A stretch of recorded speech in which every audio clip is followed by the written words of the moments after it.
जय श्री राम भक्त महानुभावहरू, यहाँहरूलाई स्वागत छ गुरुजीसँग 1 मिनट च्यानलमा। आज मंगलबारको औँसी विशेष दिन हो। यो दिन भगवान हनुमानजीको आराधना, पितृस्मरण, आत्मशुद्धिको लागि शुभ मानिन्छ। औँसीको दिन बिहान स्नान गरेर मनलाई शान्त राख्नुहोस्, भगवानको नाम स्मरण गर्नुहोस्, आफ्नो क्षमता अनुसार दान, सेवा तथा पुण्य कर्म आदि गर्नुहोस्।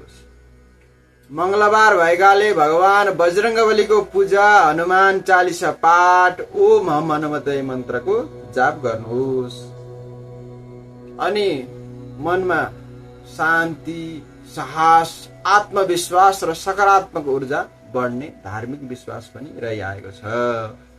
आजको दिन रिस र नकारात्मक सोच र खराब कर्मबाट टाढा रहौं।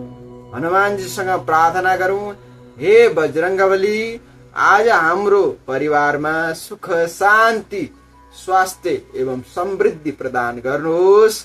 जय बजरंगबली, जय श्री राम।